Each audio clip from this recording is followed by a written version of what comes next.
Cheguei cedo no churrasco do meu irmão só para ouvir minha família rindo e desejando que eu morresse em um acidente de carro para aproveitarem a herança sem mim. Descobri que minha família queria minha morte enquanto segurava uma tigela de salada de batata. Não era metáfora, nem exagero comum ao falar de parentes difíceis. Literalmente, especificamente com risadas. Dirigi 40 minutos por Phoenix numa tarde de sábado em junho, no meu Honda Accord prata com ar-condicionado funcionando só do lado do motorista, levando uma tigela de salada de batata da receita da minha avó coberta com filme plástico no banco do passageiro. Eu estava usando um vestido novo, de linho coral, comprado especificamente para essa ocasião porque eu queria estar bonita quando contasse a novidade para minha família. Eu cheguei na casa do Clayton às 16h25, 35 minutos antes do churrasco começar, porque eu sou o tipo de pessoa que chega cedo, e eu sempre fui assim a minha vida inteira, e minha família nunca reconheceu isso como o comportamento atencioso que realmente é. Eu entrei pela porta da frente, o Clayton tinha mandado o código para todo mundo por mensagem e atravessei a cozinha para levar a salada de batata para dentro. Eu os ouvi antes mesmo de tocar na maçaneta da porta dos fundos. Eles já estavam no quintal bebendo.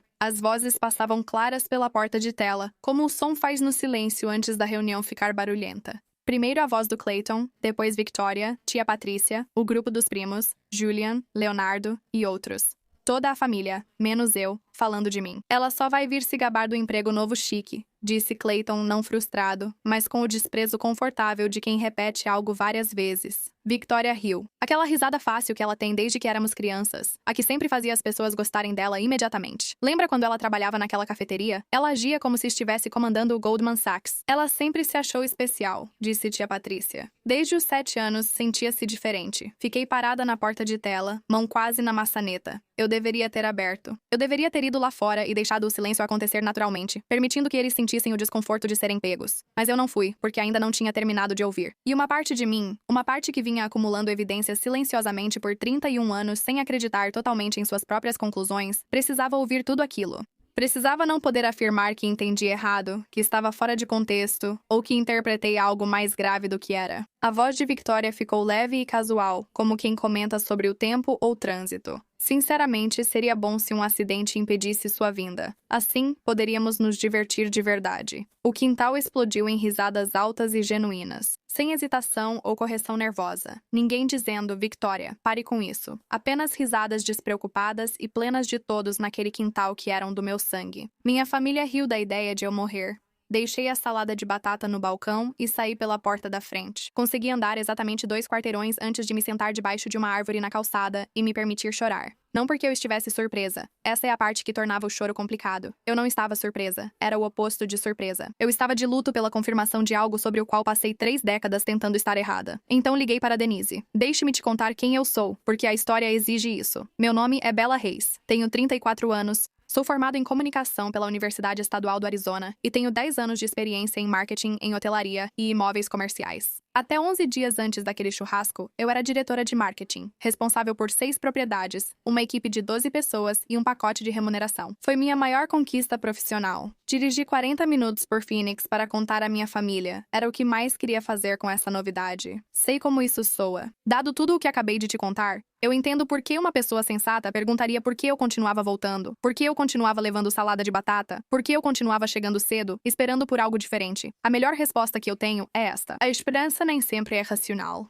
E o que aprendemos na infância sobre quem nos ama é difícil de desaprender na vida adulta, mesmo com evidências acumuladas por décadas. Minha família imediata, primos e tias, têm uma dinâmica gravitacional que eu deveria descrever claramente. Clayton, de 51 anos, é o mais velho e tem sido o centro da família desde a morte do nosso pai há 11 anos. Ele tem uma empresa de paisagismo de sucesso e mora na casa ancestral da família, uma propriedade de 4 quartos no norte de Phoenix, comprada pelos avós em 1970 e um palco de todos os grandes eventos familiares. A casa é importante, e voltarei a mencioná-la. Victoria tem 47 anos, já se divorciou 2 vezes e possui aquela autoridade social específica de uma mulher que foi muito bonita na juventude. Aprendeu a se mover pelo mundo com a confiança que isso gerou, e nunca recalibrou totalmente para a forma gradual como essa moeda específica infla e depois perde valor.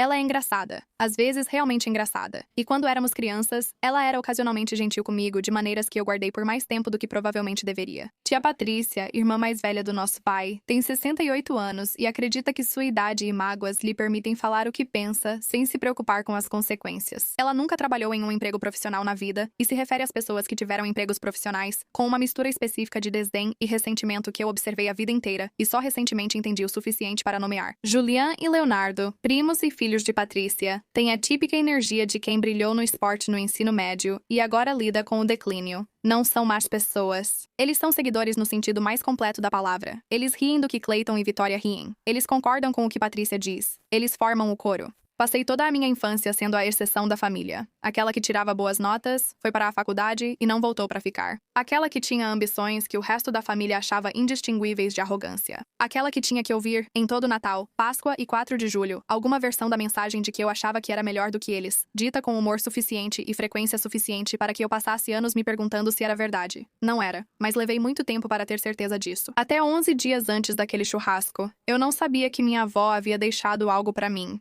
Vovó Cecília Reis faleceu há 18 meses. Ela tinha 83 anos lúcida até o fim e morou na casa do norte de Phoenix com meu avô até ele falecer em 2009. Depois, viveu sozinha por mais 14 anos com força e sem reclamar. Ela me ligava todo domingo, mas não ligava para Clayton nem para Vitória. Para mim, especificamente, e eu sei disso porque ela me disse diretamente uma vez que eu era a única que perguntava sobre a vida dela, e não sobre o que ela precisava. Eu não sabia que ela tinha mudado o testamento.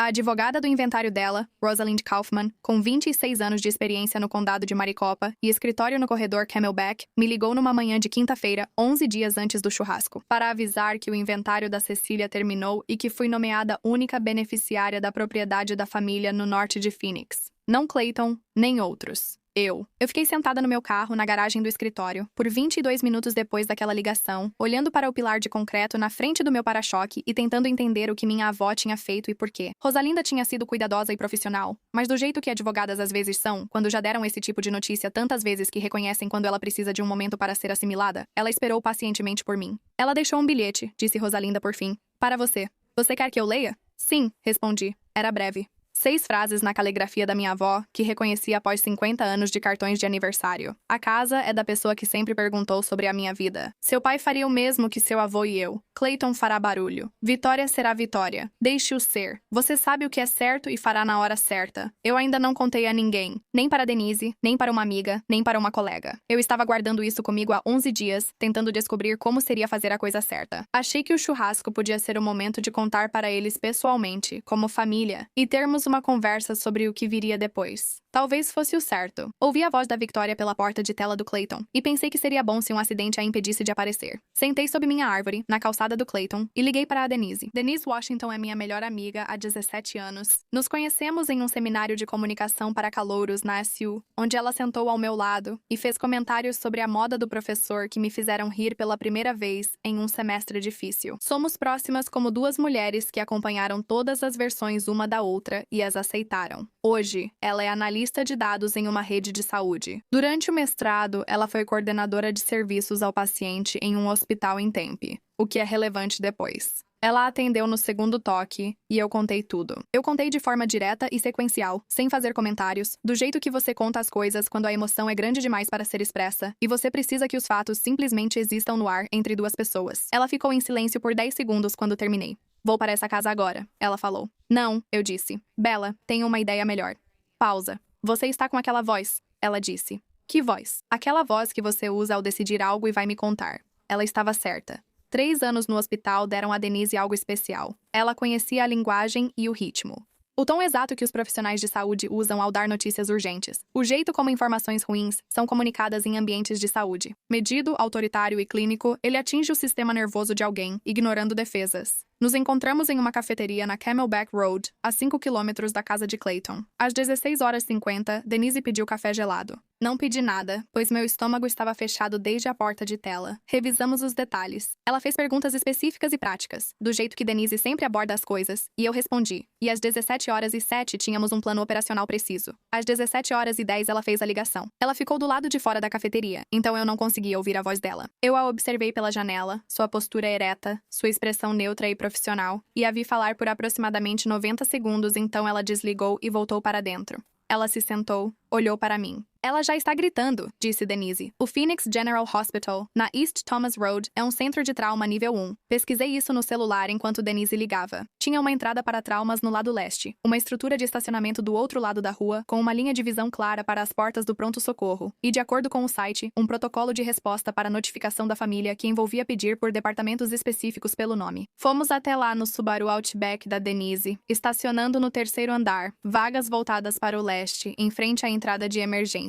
Eu tinha binóculos Nikon no porta-malas, de uma trilha em Sedona no outono passado. Daquele tipo com boa ampliação que meu colega Marcos disse ser exagero para trilhas casuais. Descobri que eram perfeitos para observar as consequências das escolhas a cerca de 60 metros. Estacionamos às 5h25. O celular da Denise recebia mensagens sem parar desde as 5h11. Ela lia as mensagens assim que chegavam, com tom neutro de quem lê previsões do tempo. Vitória. Meu Deus. Clayton, atende. Pra qual hospital agora? Julian, isso é real? É real, Patrícia? Eu sabia que tinha algo errado hoje. Além disso, isso é real? Ou ela está fazendo isso por atenção? Denise olhou pra mim quando leu essa última. Patrícia acha que você pode estar fingindo, ela disse. Mesmo agora, é claro que ela acha. Leonardo, avisa o hospital que faltam 20 minutos. Vitória, ligamos pra mamãe. Alguém tem o número da Bela ou do trabalho? Ela tem namorado pra avisar? Sentei no banco do passageiro do Subaru da Denise e li mensagens de uma mulher que, 25 minutos antes, ria da possibilidade da minha morte. O intervalo entre a risada e as mensagens foi uma das experiências mais esclarecedoras da minha vida. Não porque mostraram que não se importavam,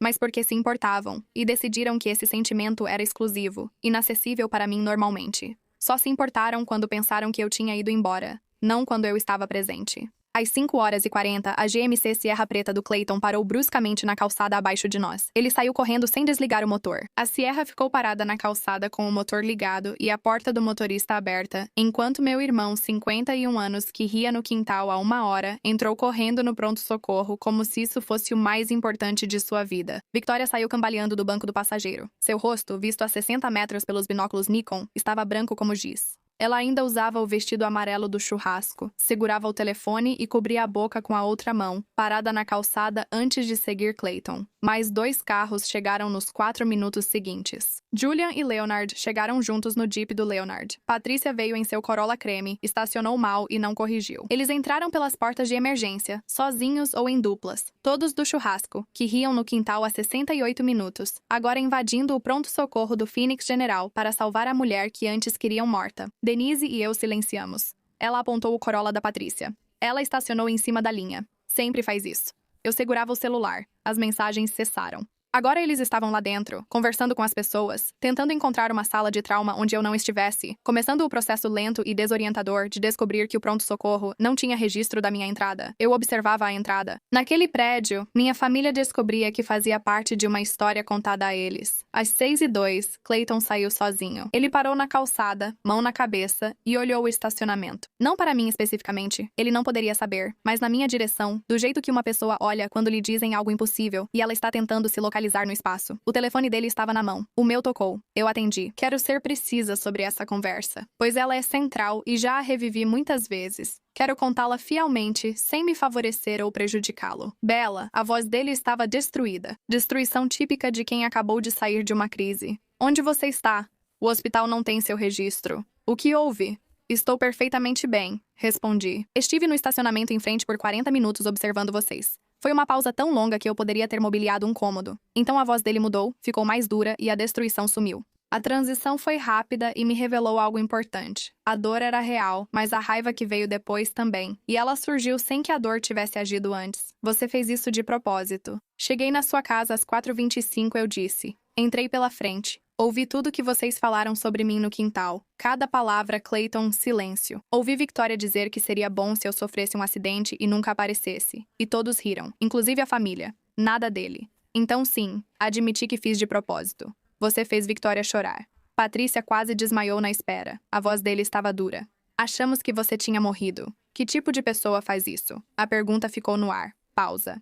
Se quiser mais histórias assim com melhor qualidade, meu Spotify está na descrição. Ouvi vozes ao fundo. A família saía do hospital e se reunia no estacionamento abaixo. Eu os observava pelos binóculos. Victoria andando de um lado para o outro, Patrícia parada e gesticulando para alguém, Julian e Leonardo juntos, o coro se reunindo novamente. Eu vim hoje com boas notícias, eu disse. Fui promovida há 11 dias a diretora de marketing, responsável por 6 propriedades e uma equipe de 12 pessoas. É minha maior conquista profissional e quis contar para minha família. Fiz uma pausa. Vocês já riam antes de eu entrar. Mais vozes atrás dele. Victoria falava mais agudo. Vi ela atravessar o estacionamento até Clayton, que segurava o telefone. Victoria pediu: "Me deixa falar com ela." No telefone disse: "O que há de errado com você? Isso é seriamente doentio. Você disse que queria que eu sofresse um acidente." Todos riram, mas depois você ficou 45 minutos na emergência achando que era real. Falei com firmeza, não frieza. "Isso não é minha doença, Victoria, é a sua. Você está delirando," ela respondeu. "Precisa de ajuda. Eu queria uma família que me levasse a sério, mas como não tinha, aceitei isso aqui." Patrícia, atrás de Victoria, comentou: "Ela é tão imatura. Ela sempre foi assim, sempre buscando atenção, sempre tornando tudo sobre ela." Leonardo, isso é típico, completamente típico. Juliano, ela precisa crescer. O coro se recompôs exatamente na hora certa. As mesmas vozes e falas, ditas com a confiança de quem nunca foi questionado sobre o que fala dos outros na ausência deles. "Vou deixar a salada de batata no balcão," disse. "É minha última contribuição." Desliguei e virei o celular no colo. Denise estava me olhando com aquela expressão específica que ela usa quando tem algo a dizer e está decidindo se vai falar ou não. E então decidiu. Então ela disse: "Você vai contar para eles sobre a casa?" Lá embaixo, minha família estava no estacionamento do Phoenix General, na última luz de uma noite de junho, confusa e irritada, completamente alheia ao fato de que a mulher que eles queriam fora de suas vidas era dona da casa onde planejavam fazer churrascos pelo resto da vida. "Hoje não," eu disse. "Preciso contar sobre Rosalind Kaufman e o que minha avó fez, pois os detalhes importam e ela merece essa precisão."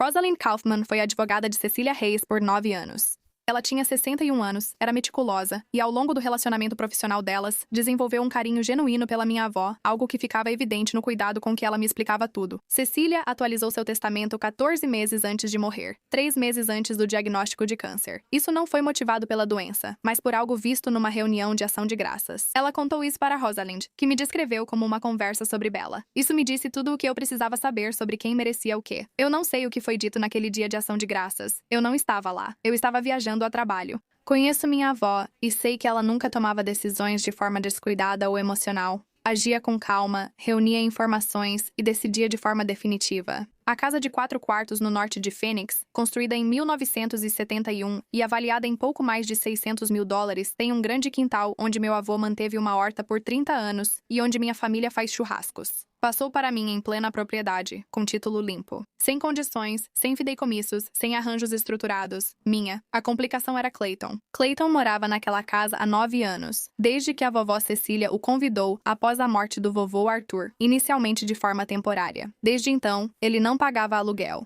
Cecília não pediu e ele não ofereceu. E ao longo de 9 anos, ele fez melhorias na propriedade que, em sua mente, classificou como um investimento pessoal e não como manutenção da casa. Pisos novos na cozinha, banheiro principal reformado e uma varanda nos fundos construída com Julian e Leonard em 2 finais de semana, da qual ele se orgulhava e sempre mencionava. Rosalind explicou, com gentileza de quem já deu mais notícias sobre propriedades, que isso não afetava o título. Clayton ocupava legalmente, mas era uma ocupação por mera permissão. Ele não tinha contrato de aluguel, nenhum acordo formal de ocupação, nenhum arranjo documentado. Ele tinha sido um hóspede da família em uma casa que agora era minha. Rosalind disse que ele tinha direito a 60 dias de aviso antes de precisar formalizar algo. Ela já havia registrado a escritura homologada no cartório do condado de Maricopa. Quinta de manhã, ela me ligou, indicando que a transferência já era pública e qualquer um podia ver. Ninguém da minha família a havia consultado. Eu sabia disso porque nos 11 dias entre a ligação de Rosalind e o churrasco, acompanhei as redes sociais de Clayton. Algo que eu geralmente evito, pelos motivos de qualidade de vida que deveriam ser óbvios depois de tudo que te contei e que você viu. Nenhum sinal da reação intensa que um homem tem ao perceber que sua vida mudou drasticamente. Ele postava sobre o churrasco, a nova churrasqueira e um trabalho de jardinagem em Scottsdale bem-sucedido.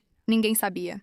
Passei 11 dias pensando em como contar para eles, tentando entender o que minha avó quis dizer na carta. Você sabe o que é certo e fará isso na hora certa, e tentando ser quem ela acreditava que eu era. Ouvi a voz da Victoria pela porta de tela e depois, no estacionamento, observei com binóculos minha família simular um luto por alguém que eles queriam que partisse. Pensei no que a vovó Cecília teria feito. Pensei nas 6 frases da carta dela. Clayton vai fazer barulho. Victoria vai ser Victoria. Deixe-os. Coloquei meu celular na bolsa. Me leva até o meu carro, eu disse. E depois? Denise perguntou. E então eu vou ligar para Rosalind Kaufman na segunda-feira de manhã e descobrir quais são as minhas opções. Segunda-feira de manhã, escritório da Rosalinda. O prédio do Camelback Corridor, com fachada de vidro azul, parece estiloso ou corporativo, conforme a luz. Passei o domingo fazendo 2 coisas, tentando assimilar tudo e lendo documentos. O processamento ocorreu parcialmente no apartamento da Denise, com comida tailandesa e um documentário de circulação limitada que ela vinha guardando para a ocasião certa, e parcialmente sozinha. No meu apartamento, de madrugada no domingo, sentada na varanda escura com um cobertor. E o silêncio de quem teve algo importante esclarecido e decide o que fazer com isso.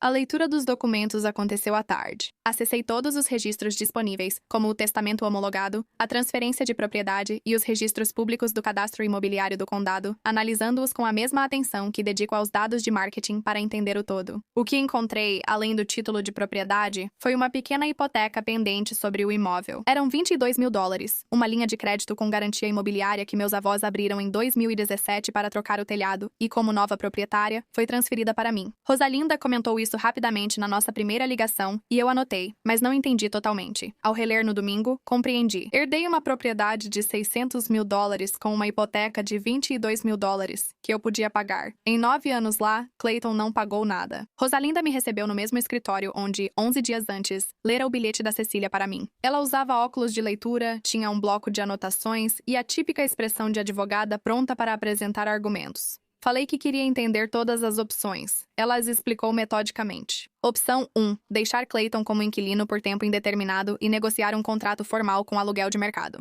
O histórico dele não dava direito, mas a desocupação sem justa causa exigia aviso prévio de 60 dias. Um contrato negociado seria mais simples. Opção 2. Emitir imediatamente o aviso prévio de 60 dias e deixar o processo seguir. Opção 3. Rosalind fez uma pausa como sempre fazia quando algo exigia atenção. Havia uma cláusula na documentação do espólio que minha avó incluiu, que Rosalind descreveu como orientação, não exigência legal, mas que sua avó claramente queria que você visse. Cecília anexou uma carta de 2 páginas à documentação do espólio, separada do testamento, endereçada a mim. Rosalind foi orientada a guardá-la até o inventário acabar. Ela deslizou a carta pela mesa. A letra da minha avó, cuidadosa e deliberada, com a caneta esferográfica azul que ela também sempre usava. Eu li devagar. Minha avó sabia sobre os churrascos. Ela sabia dos comentários, rejeições e do que seus netos diziam de mim quando eu não estava, pois famílias não são tão reservadas quanto pensam. Uma mulher de 83 anos que viveu 50 anos na mesma casa e era atenta a tudo, tinha visão completa da família e sabia da suposição de Clayton. Ele mencionou a casa para ela no último ano de vida, como quem vê herança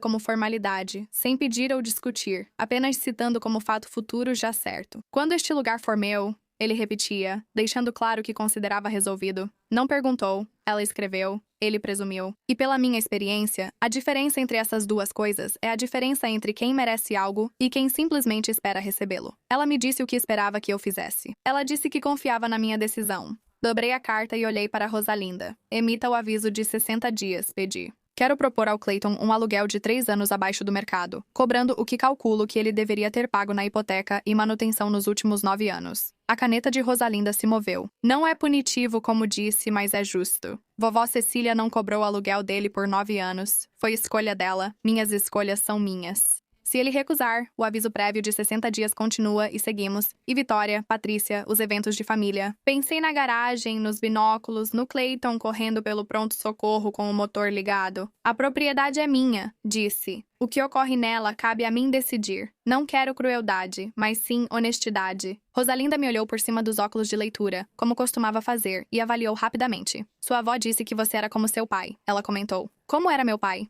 Paciente, respondeu. É difícil subestimar, após tentar. Clayton ligou numa terça, 11 dias após o churrasco. Não era sobre a casa, ele ainda não sabia dela. O aviso formal ainda estava sendo escrito, sobre a brincadeira, hospital e estacionamento. Ele já se preparava para isso. Eu percebi pelo jeito que ele começou que ele tinha ensaiado o que ia dizer, já tinha pensado na versão em que ele era a parte razoável falando com alguém irracional. Ele me disse que o que eu fiz foi manipulador e cruel. Ele disse que eu traumatizei Vitória, que está fazendo terapia desde então. Ela está em terapia agora, Bella, por sua causa. Ele disse que a pressão da Patrícia subiu e ela foi ao médico. Também afirmou que toda a família achava que eu devia pedir desculpas. Toda a família? Perguntei. Sim, cada um de nós. Houve algum comentário sobre o que eu vi no seu quintal? Uma pausa. Era uma piada. Clayton, sua irmã desejou que eu morresse num acidente de carro e toda a sua família riu. Isso não é algo que eu vou concordar em chamar de piada. Nós dizemos coisas não alto. Preciso. Vocês dizem coisas quando acham que eu não estou ouvindo. Isso é diferente. Passei a vida sem ouvir o que você diz sobre mim quando acha que não escuto. Cansei disso. Ele ficou em silêncio. Preciso te contar algo sobre a herança da vovó Cecília, eu disse. Contei pra ele do jeito que decidi. Completamente, sem suavizar nem amenizar com garantias falsas, mas também sem transformar em performance de triunfo. Não porque eu não estivesse magoada ou com raiva, eu estava magoada e com raiva, mas porque minha avó tinha me dito que a paciência era algo que eu tinha herdado, e fazer uma performance de triunfo é inimiga da paciência. Ele ficou tanto tempo em silêncio que chequei se a ligação continuava. Isso não é possível, ele disse. Está registrado no cartório do condado de Maricopa desde quinta-feira, 2 semanas atrás. Pode conferir. Mais silêncio. Ela deixou para você. Sim, não para mim. Não. O som na linha mudou. Só respiração.